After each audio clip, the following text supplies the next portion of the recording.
जय माँ दक्षिणे काली के। आज मैं आपको कब से मंत्र प्रारंभ करें, किस महीने से प्रारंभ करें, मैं आपको बताऊंगी। आज मंत्र का प्रयोग करने के लिए हमें दीक्षा की आवश्यकता नहीं होती। उचित गुरु ना मिलने पर मंत्र शक्ति अर्जित की जा सकती है, लेकिन इसके लिए स्थिर चित्त, इच्छा शक्ति दृढ़ होनी चाहिए, धैर्य होना चाहिए, श्रद्धा होनी चाहिए और सहनशीलता होनी चाहिए, क्योंकि मंत्र एक तप है। गुरु की आवश्यकता हमें इसीलिए पड़ती है क्योंकि ये सभी गुण एक मनुष्य में विद्यमान होना थोड़ा मुश्किल लगते हैं। इसीलिए गुरु हमारा मार्ग प्रशस्त करता है, वो अग्रसर करता है हमारा मार्ग मंत्र को जपने के लिए। क्या कैसे जपना है गुरु बताता है। गुरु पद्धति से लोग मंत्र का जाप सरलता से कर लेते हैं। मंत्र को जपने के लिए हमें गोपनीयता बनाए रखनी चाहिए।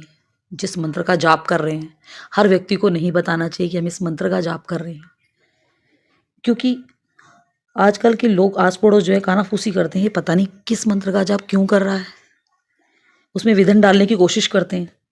इसलिए उचित ढंग से गोपनीयता बनाए रखनी चाहिए। और अब है स्थान, हमें किस स्थान पर बैठकर करना चाहिए।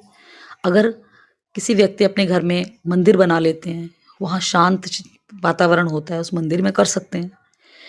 नहीं तो किसी बगीचे में कर सकते हैं, किसी पर्वत पर कर सकते हैं, जाकर नदी किनारे कर सकते हैं, देवालय में कर सकते हैं, जहाँ पर शांत वातावरण हो, ताकि हमारा ध्यान उस मंत्र की तरफ ही लगे, भटके ना।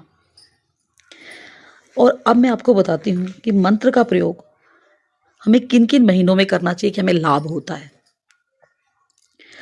निश्चित समय पे किया गया मंत्र हमें अधिक लाभ देता है, जो हम महीने देखकर करते हैं। जिस तरह कार्तिक महात्म, जिस तरह माघ महात्म होता है, लोग प्रयागराज में स्नान कर रहे हैं, उसमें दान का बड़ा महत्व है, स्नान दान। इसी तरह हमें महीने के हिसाब से अगर हम मंत्रों का जाप करते हैं हमारे महीने के अंदर, तो हमें कितना लाभ प्राप्त होता है मैं आपको बताऊंगी। ये शायद ही किसी ने बताया हो। जो बैसाख का महीना होता है, अगर हम उस महीने में मंत्र का जाप शुरू करते हैं तो हमें धन की प्राप्ति होती है। उसमें ज्येष्ठ के महीने में अगर शुरू करते हैं तो हमें शत्रु से मुक्ति मिलती है। और सावन के महीने में मंत्रों का जाप शुरू करते हैं हम, तो हमें स्वास्थ्य और रोग से मुक्ति मिलती है। और कार्तिक के महीने में हम और अश्विन के महीने में हम अगर मंत्र का जाप शुरू करते हैं तो हमें वैभव की प्राप्ति होती है, संतान की प्राप्ति होती है। माघ के महीने में, मार्गशीर्ष के महीने में अगर हम जाप शुरू करते हैं तो हमें शिक्षा और प्रतियोगिता में सफलता मिलती है। माघ के महीने में, फागुन के महीने में, हाँ, और चैत के महीने में अगर मंत्रों का जाप करते हैं तो हमें इसमें हर प्रकार के मंत्र हम शुरू कर सकते हैं, विद्या के लिए, धन के लिए। ये बहुत अच्छे महीने हैं, फागुन और चैत, कोई भी मंत्र इसमें हम शुरू कर सकते हैं। तो इसलिए हमें इन महीनों में मंत्रों का जाप करना चाहिए और अपनी मनोकामना पूर्ण करनी चाहिए। मैंने आपको मंत्र कब से प्रारंभ करें मैंने आपको बता दिया।